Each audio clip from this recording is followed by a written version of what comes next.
राष्ट्रवाद का झोला टांगे मैं स्वर्ण आवारा हूँ, मुसलमानों से बच जाऊं तो दलितों का चारा हूँ।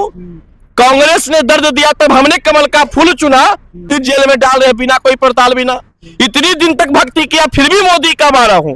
वोट बैंक सवर्ण समाज है जो आपके साथ एक तरफा प्यार जता दिया तूने मेरे प्यार। नमक का को सब्जी खा के आप दिखाइए, राजनीति तो बिना स्वर्ण के राजनीति करिएगा, संभव है नहीं। नमस्कार, हमारे साथ स्वर्ण के नेता पुरुषोत्तम राज जी हैं। इनसे बात करेंगे कि यूजीसी जो कानून लाया गया है वो सही है या गलत है। ये निश्चित तौर पे इस देश के अंदर कोई भी अगर एक जात वर्ग को कमजोर करने के लिए कोई भी कानून आता है तो वो कानून सही नहीं है। नहीं, इसलिए सही नहीं है कि यहाँ के देश के यशस्वी प्रधानमंत्री श्री नरेंद्र मोदी जी हमेशा जब बंगाल में चुनाव होता है, उत्तर प्रदेश में चुनाव होता है तो बोलते हैं कि बटोगे तो कटोगे। ये क्या हो गया? जहां देश में बात होता है समानता का अधिकार का, जहां संविधान की बात होती है, संविधान ये इजाजत देता है कि सबों को समान अधिकार होना चाहिए। ये फिर क्या है? ये कानून तो 2012 में ही पास था। अच्छा ये बताइए कि जो गलत कानून है उसको अगर आप पास करके एक जाति वर्ग के समाज के लोगों को जो आप कमजोर करने का साजिश रच रहे हैं, आप समझ रहे हैं किसके खिलाफ कानून ला रहे हैं? ये वही सवर्ण समाज है जो आपके साथ एक तरफा प्यार जताया है। ये वही सवर्ण समाज है जो वाराणसी से आपको सांसद बनाया इस बार, और वही सवर्ण समाज है कि इस बार तीसरी बार भी देश में भारतीय जनता पार्टी की सरकार के बचाने के लिए अपने सारे समाज के नेताओं को हराना अधिकार किए, लेकिन देश में प्रधानमंत्री नरेंद्र मोदी को बैठाने का प्रयास किए। तो हम आपसे करें प्यार, वही गाना दोहरा देते, अच्छा सिला दिया तूने मेरे प्यार का।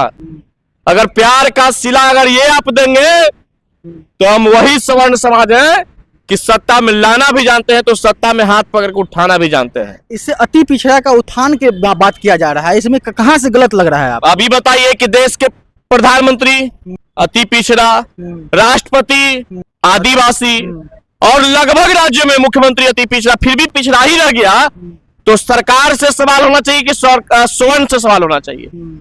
आप लोग अपनी नाकामी के लिए इस्तीफा दीजिए। कितना वर्षों तक पिछड़ा का शासन रहा, फिर भी पिछड़ा ही रह गया, दलित रह गया, शोषित रह गया, वंचित रह गया। तो ये सवाल सरकार से होना चाहिए कि सवाल सवर्ण से होना चाहिए। इसलिए तो किया जा रहा है ना कि इसको हटा दिया गया, एक कानून को बनाया गया ताकि जो अति पिछड़ा है वो अच्छे से पढ़ाई कर सके, उसको वहां पर शोषण नहीं। कानून से एक समाज को दबाने का प्रयास हुआ, उसका नाम है स्वर्ण समाज। जब माननीय सुप्रीम कोर्ट ने आदेश जारी किए कि SC/ST कानून में बिना जांच का कोई सजा नहीं होगा, कोई जेल नहीं होगा, तब महोदय आगे कहे कि नहीं आपको जेल जाना होगा।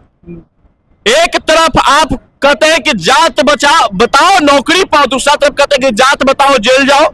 जहां आप छात्रों के बीच समानता का अधिकार लाना चाहते तो वही UGSC कानून क्या कहता है कि अगर आप दोस्ताना संबंध में भी अपने दोस्त को जाति सूचक बात बोल देंगे तो आपको जेल 10 साल का जाना पड़ेगा, आपका कैरियर खत्म।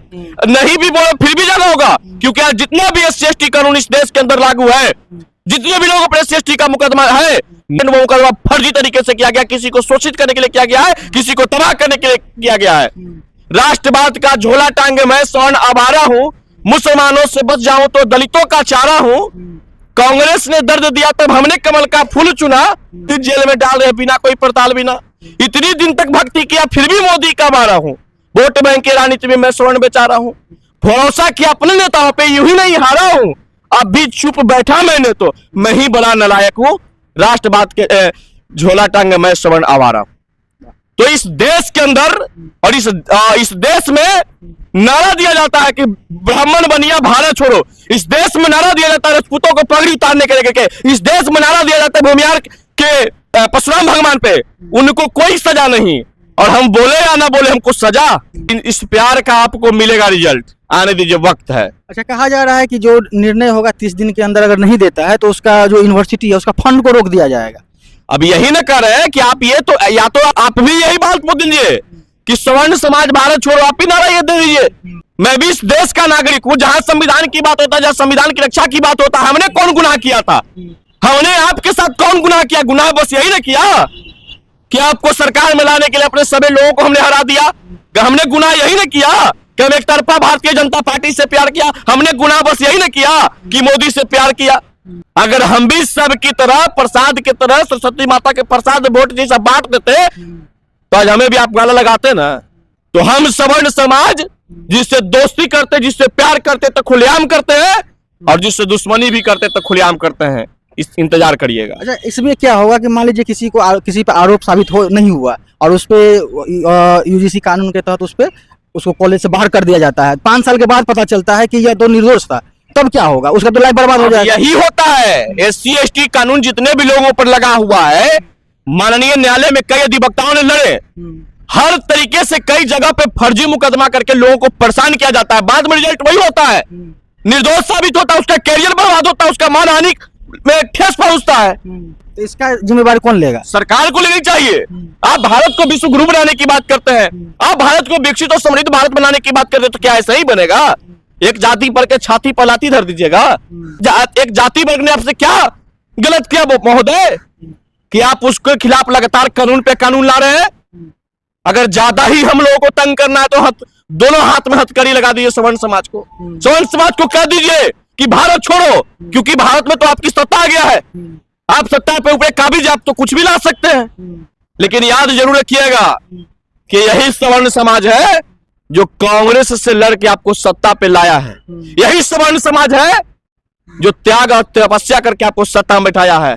ये गलती मत करिए, ये गलती आपको नहीं करना चाहिए। अच्छा, इससे क्या नुकसान होने वाला है बीजेपी को? निश्चित तौर पे सबसे बड़ा वोट बैंक हम ही है। सबसे बड़ा ईमानदारी से, सजगता से, समर्पित भाव से अगर कोई वोट बैंक है तो हम है। और हमरे को फांसी लगा दीजिएगा तो क्या नुकसान आपको होगा जो आपको पता नहीं है। 2027 में यूपी में चुनाव होने वाला है, उस पर क्या इसका प्रभाव पड़ेगा? सब जगह बंगालों में फर्क पड़ेगा। फर्क पड़ा था 18 में, पता कीजिए क्या फर्क पड़ा था। मध्य प्रदेश और राजस्थान की सरकारें गिर गया था।